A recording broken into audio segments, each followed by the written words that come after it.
तो नमस्कार दोस्तों, आप सभी का हमारे YouTube चैनल ऐसे क्लासेस पर स्वागत है। तो देखिए, अब हम पढ़ते हैं एक्सरसाइज 2.2 का क्वेश्चन नंबर 3। इसमें आपको 3 नंबर दे रखे हैं और उन तीनों नंबर का आपको एलसीएम और एचसीएफ प्राइम फैक्टराइजेशन मेथड से या अभाज्य गुणनखंड विधि के द्वारा निकालना है। तो सबसे पहला तीसरे का जो पहला पार्ट है वहां आपको एलसीएम निकालना है 12, 15 और 21। इन तीनों नंबर का आपको प्राइम फैक्टराइजेशन मेथड से एलसीएम और एचसीएफ दोनों निकालना है। तो पहले आपको इनके टुकड़े करने होंगे। तो 12 के मैं फैक्टर करता हूं, तो 12 को आप लिख सकते हो 4 × 3। अब 4 अभी तक प्राइम नंबर नहीं है, तो 4 को आप लिख सकते हो 2 का स्क्वायर और 3 आपका प्राइम नंबर है। तो 12 की जो फैक्टर निकल के आ गए वो होगी 2² × 3। सेकंड नंबर लेता हूँ 15। 15 के जो हमारे फैक्टर निकल के आएंगे वो आएंगे 5 × 3। ये अपने आप में एक प्राइम नंबर है दोनों, तो इसके प्राइम फैक्टर हो चुके हैं। तो प्राइम फैक्टर का मतलब है जो भी नंबर आपको मिले वो सारे नंबर आपके पास प्राइम होने चाहिए, अभाज्य होने चाहिए। तीसरा है 21। 21 के फैक्टर लिखे, तो 21 को मैं लिख सकता हूँ 7 × 3। तो यहाँ इन तीनों के प्राइम फैक्टर हो चुके हैं। अब आपको यहां से निकालना है। तो अतः 12,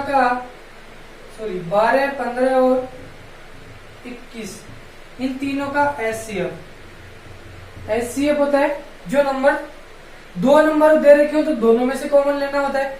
3 दे तो तीनों में से, यदि 4, 5 कितने भी नंबर दे उन सभी नंबर में से जो फैक्टर कॉमन आ रहा है वही उसका एचसीएफ होता है। यहां से देखो 3 इसमें भी आ रहा है, 3 इसमें भी आ रहा है और 3 इसमें भी आ रहा है, तो 3 इसका हो जाएगा एचसीएफ। इसके अलावा यहाँ 2 है तो सेकंड वाले में नहीं है और थर्ड वाले में भी नहीं है। इसी तरीके से इनका मैं एलसीएम निकाले। एलसीएम होता है लोवेस्ट कॉमन मल्टीप्लायर। तो इसके अंदर आपको लेना पड़ता है हर एक नंबर की या हर एक फैक्टर की मैक्सिमम पावर। तो देखो 2 की मैक्सिमम पावर तीनों में सबसे ज्यादा यही आ रही है, तो इसका फैक्टर हो गया 2 का स्क्वायर। 3 की बात करें तो 3 की मैक्सिमम पावर केवल 1 ही है तीनों में, तो 3 ले लिया। अब 5 की बात करें, देखो 2 यहाँ 3 यहाँ से काउंट कर लिया, तो अब आपको 3 वापस नहीं लेना है, आपको 5 लेना है। 5 की मैक्सिमम पावर आती है केवल 5 यहां से। 7 की बात करें तो 7 की मैक्सिमम पावर भी केवल 7 ही है। इसके अलावा अब यहाँ पे कोई भी ऐसा फैक्टर नहीं है जो बच रहा हो, और जो भी था उन सबकी मैक्सिमम पावर आपने यहाँ से ले ली। तो ये इसके एलसीएम हो गए और एचसीएफ हो गए। तो इसको मल्टीप्लाई कर दो, 2 कैसे करोगे 4, 3, 5 और 7।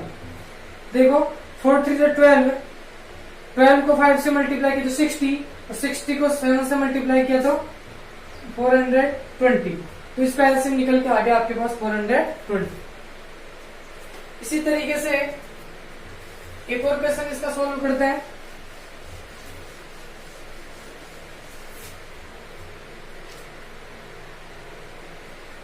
इसका एक पार्ट और करता हूं, जैसे तीसरा करता हूं। इसमें दे रखा है 70, 23 और 29। इन तीनों का आपको प्राइम फैक्टराइजेशन मेथड से एलसीएम और एचसीएफ निकालना है। देखिए सबसे पहले 17 के फैक्टर की बात करें तो 17 हमारे पास एक प्राइम नंबर है। तो प्राइम नंबर के कोई फैक्टर नहीं होते, उसमें केवल उसी से डिवाइड होता है और एक 1 से डिवाइड होता है। तो 1 भी इसका एक फैक्टर हो जाता है। 1 तो हर एक नंबर का एक फैक्टर होता है। तो 17 को आप ज्यादा से ज्यादा इस तरीके से लिख सकते हो 1 × 70। सेकंड 23 की बात करें तो इसको भी आप इसी तरीके से लिखोगे 1 × 23, क्योंकि 23 भी जो है हमारे पास एक प्राइम नंबर है। तीसरा बात करें 29 की, तो यह भी एक प्राइम नंबर है, तो यह भी 1 × 29 इसी तरीके से लिखा आएगा। अब बात करते हैं एचसीएफ की। तो एचसीएफ एक ऐसा नंबर जो तीनों में कॉमन आ रहा हो। यहाँ से ये प्राइम नंबर तो कॉमन आएंगे नहीं, तो 1 ही इन तीनों का ऐसा फैक्टर है जो तीनों में से कॉमन आ जाएगा। तो इनका एचसीएफ हो गया 1। और एलसीएम की बात करें तो एलसीएम होता है हर एक नंबर की मैक्सिमम पावर। तो 1 की मैक्सिमम पावर तो 1 ही है, 17 की मैक्सिमम पावर भी 17, इसकी भी 23 है केवल, और 29 ये भी अकेला ही आ रहा है। तीनों अलग अलग डिजिट है और तीनों अलग अलग नंबर है। इन सबका जो मल्टीप्लीकेशन होगा वही इसका हो जाएगा हमारे पास एलसीएम। तो इन सबको मल्टीप्लाई करके आप देखना, मैं यहाँ कैलकुलेटर से इसका मल्टीप्लाई करता हूँ। तो इसका मल्टीप्लाई आता है 11 339। अब देखिए क्वेश्चन नंबर 3, इसी का मैं 5th वाला पार्ट लेता हूँ। यहाँ आपको फैक्टर निकालने हैं एलसीएम और एलसीएम इनके 40, 36 और तीसरा आपको दे रखा है 126। तो सबसे पहले 40 के यदि मैं फैक्टर करूं,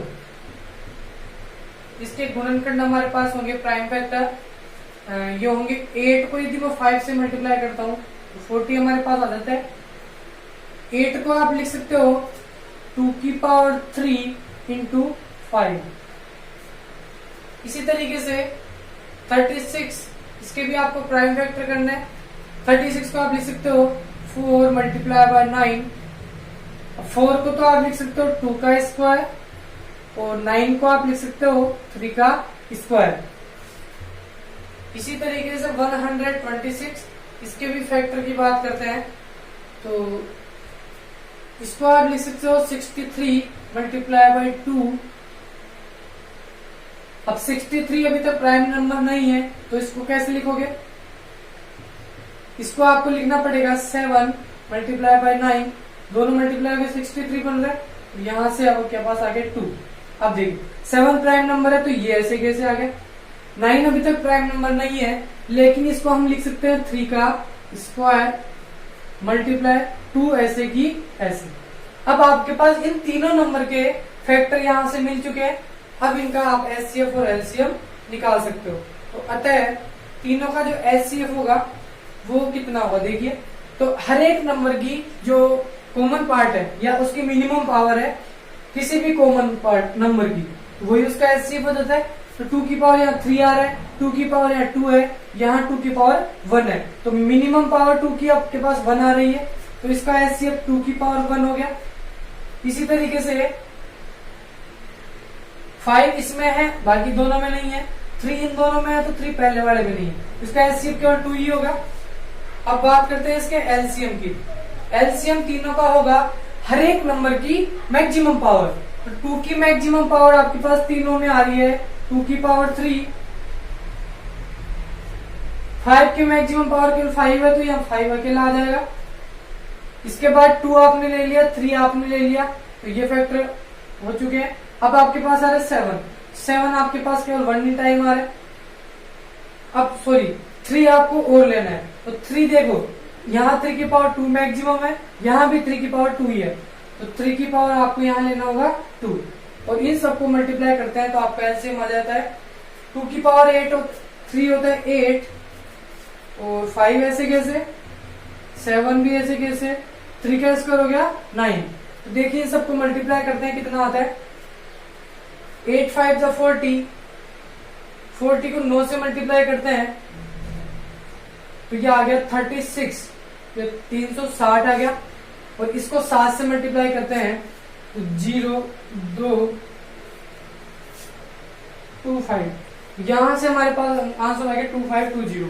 इस तरीके से आप कितने भी बड़े कोई नंबर हो या कितने भी नंबर आपको दे रखे हो उन सबके प्राइम फैक्टर कीजिए, उसके बाद उसका एचसीएफ और एलसीएम इस तरीके से निकाल दीजिए। देखिए अब आपको क्वेश्चन नंबर 4 एक्सरसाइज 2.2 का दे रखा है। एक आपको वृत्ताकार मैदान दे रखा है, ये इस वृत्ताकार मैदान पर रमन के द्वारा एक चक्कर लगाया जाता है और अनुप्रिया के द्वारा भी एक चक्कर लगाया जाता है। तो जब रमन इस वृत्ताकार मैदान के चक्कर लगाता है तो रमन के द्वारा एक चक्कर पूरा होने में टाइम लगता है हमारे को 18 मिनट। देखिए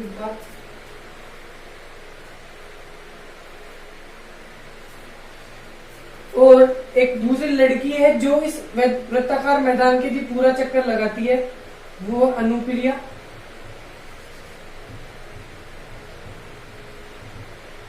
उसको इस मैदान के चक्कर लगाने में 12 मिनट लग रहे हैं। इसका मतलब अनुप्रिय है जो तेज गति से यहाँ पे जा रही है। तो यहाँ आपको ये बताना है कि दोनों एक ही टाइम पर और एक ही डायरेक्शन में यदि चलना स्टार्ट करते हैं तो वो दोनों कब एक दूसरे से मिलेंगे। तो इसके लिए आपको क्या निकालना होगा, या तो इस क्वेश्चन में एचसीएफ निकलेगा या एलसीएम, तो इसमें से आपको बताना है कि निकलेगा क्या। तो देखिए, यदि रमन यहाँ से स्टार्ट करे चक्कर लगाना और अनुप्रिया भी इसी डायरेक्शन में इस पथ पर, इस वृत्ताकार पथ पर चक्कर लगा रही है, तो आपको ये बताना है कि इसमें दोनों एक दूसरे से कब मिल पाएंगे। तो देखो, एलसीएम एक ऐसा नंबर होता है जिसमें दिए गए दोनों नंबर्स का क्या हो जाता है, डिवाइड हो जाता है। तो वो एक ऐसा नंबर है जहां उसका भी भाग चला जाएगा, या अनुप्रिया के द्वारा जितना समय लिया गया उसका भी उसमें डिवाइड हो जाता है, और रमन के द्वारा जितना टाइम लिया गया वो भी उसमें डिवाइड हो जाएगा। तो इसलिए इस क्वेश्चन में आपको निकालना होगा एलसीएम।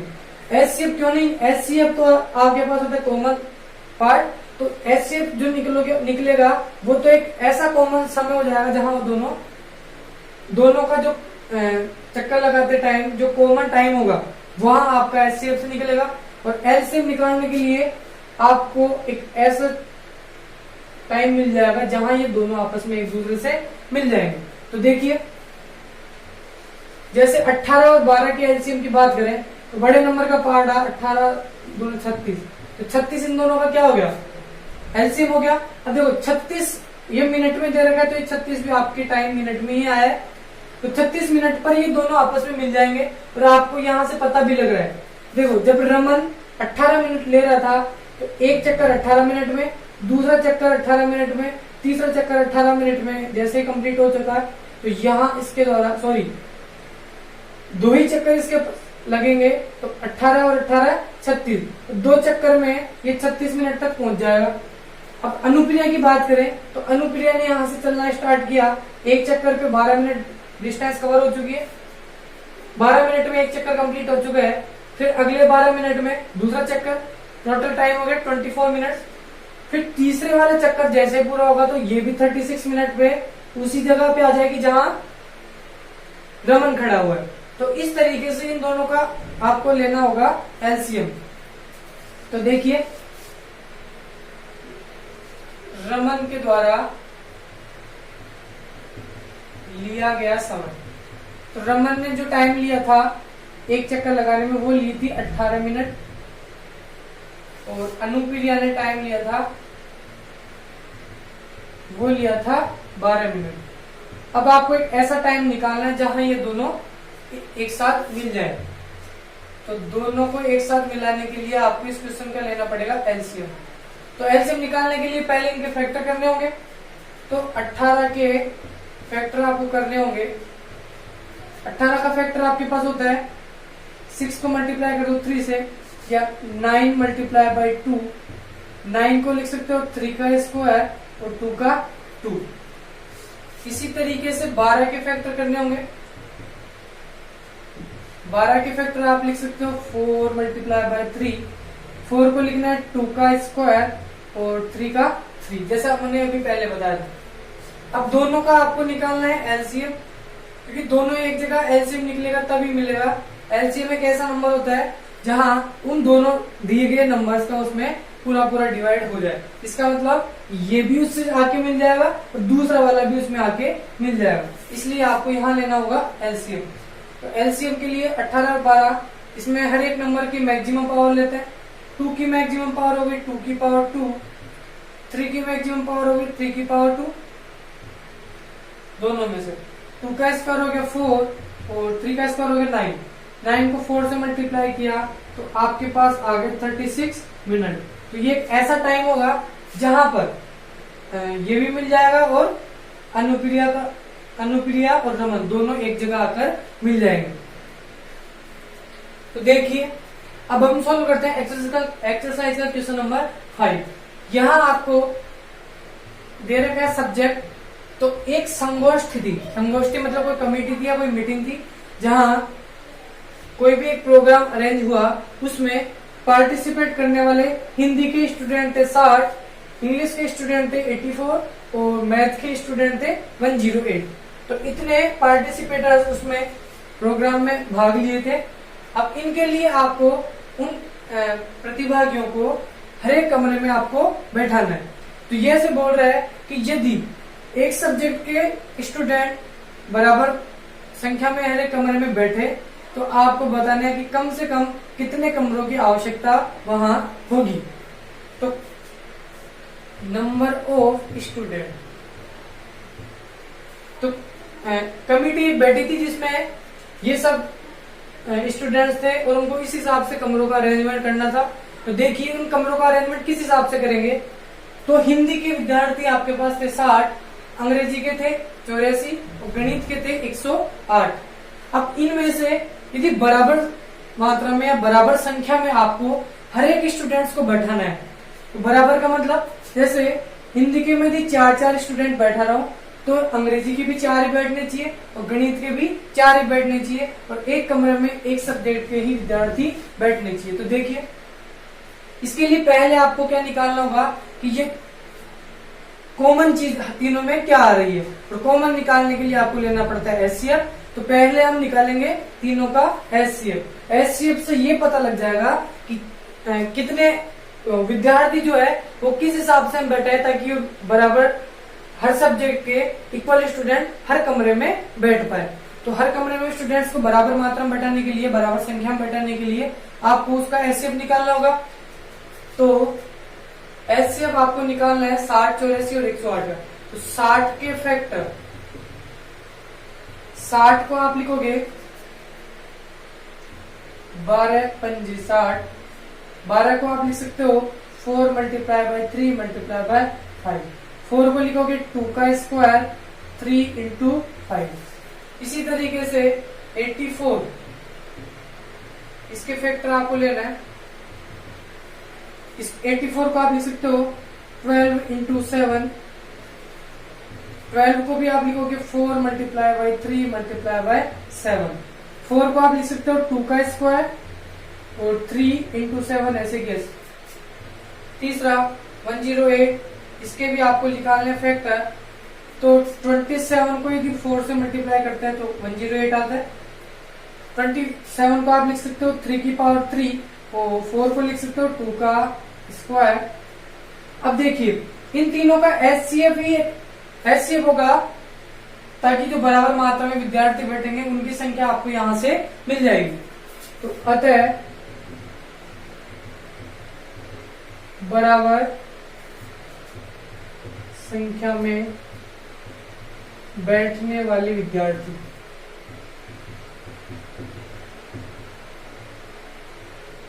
इसका मतलब एचसीएफ मतलब हर एक सब्जेक्ट के आपको कितने विद्यार्थी बैठाने पड़ेंगे तो बराबर संख्या में होने चाहिए, यह आपके प्रश्न में बता रखा है। इसलिए तीनों का आपको एचसीएफ लेना होगा। तो एचसीएफ होता है जो तीनों में कॉमन आ रहा हो। तो 3 भी कॉमन आ रहा है और 2 भी आ रहा है। 2 की पावर 2, 2 की पावर 2 और 2 की पावर 2। तो एक तो आ गया एचसीएफ में 2 की पावर 2। 3 की बात करें तो 3 की पावर यहाँ 1 है, यहाँ 1 है और यहाँ 3 है। तो मिनिमम वाली कॉमन आ जाएगी। अब यहाँ 5 है, बाकी किसी में नहीं है, तो ये इसका एचसीएफ हो गया। 2 की पावर 2 हो गया 4, इसको 3 से मल्टीप्लाई किए तो हो गए 12। तो आपको हर सब्जेक्ट के 12-12 विद्यार्थी हर एक कमरे में बैठाने होंगे। अब ये लेकिन ये नहीं पूछ रहा था कि कितने विद्यार्थी बैठे, ये बता रहा था कि यदि बराबर मात्रा में स्टूडेंट्स को बैठाना हो तो आपको बताना है कमरों की संख्या। तो यहाँ आप निकाल रहा हूं कमरों की संख्या। तो सबसे पहले बात करें हिंदी के विद्यार्थियों की। हिंदी के विद्यार्थियों की कमरों की संख्या कितनी होगी। यदि एक कमरे में 12 विद्यार्थी बैठे हैं तो 60 विद्यार्थियों के लिए 5 कमरे तो हिंदी वाले स्टूडेंट्स ले जाएंगे। 84 और इस इंग्लिश में बैठने वाले विद्यार्थी है 84। तो पहले एक एक की बात कर लेते हैं। हिंदी में बैठने वाले थे 60, तो हर एक कमरे में 12 बैठाना है। तो 12 इसमें 12 उसमें, तो हर एक कमरे में 12-12 बैठेंगे। तो जैसे ही 5 कमरों में बैठेंगे विद्यार्थी तो इसके 60 विद्यार्थी कंप्लीट हो चुके होंगे। तो कमरों की संख्या निकालने के लिए इस 60 में 12 का डिवाइड कर देंगे। टोटल विद्यार्थी 60 थे, एक में बैठ रहे थे 12, तो 12 का भाग इसमें 5 बढ़ जाएगा। तो इसलिए हिंदी के लिए कमरे चाहिए हमारे को 5। अब बात करें इंग्लिश के लिए। इंग्लिश के टोटल स्टूडेंट्स थे हमारे पास 84, एक कमरे में बैठे थे 12, तो टोटल इनके लिए कमरे चाहिए आपको 7, 12 का डिवाइड इसमें 7 बार हो जाएगा। तीसरे बात करते हैं मैथ की, मैथ के स्टूडेंट थे 108, इसमें 12 का डिवाइड करते हैं, तो मैथ के स्टूडेंट्स के लिए आपको कमरे चाहिए टोटल 9। तो अब ये पूछ रहा है कि आवश्यक कमरों की न्यूनतम संख्या, कि तीनों सब्जेक्ट्स के स्टूडेंट्स को यदि आपको बैठाना है तो उस संगोष्ठी को या उस स्कूल की जो भी मीटिंग थी उनको कितने कमरे अलॉटमेंट कराने होंगे। तो टोटल यदि रूम की बात करें तो टोटल रूम आपके पास हो जाएंगे 5 + 7 + 9, 9 से 16 5 21, तो टोटल आपको कमरे चाहिए 21। तो 21 कमरों में यदि आप बराबर मात्रा में या बराबर संख्या में स्टूडेंट्स को बैठाओगे तो कम से कम आपको 21 कमरों की आवश्यकता होगी। तो गाइस, यदि आप हमारे इस वीडियो से कुछ अच्छा सीख पा रहे हैं तो हमारे वीडियो को लाइक कीजिए, चैनल को सब्सक्राइब कीजिए, अपने दोस्तों में शेयर कीजिए और कमेंट बॉक्स में कमेंट करके जरूर बताइए। Thank you guys.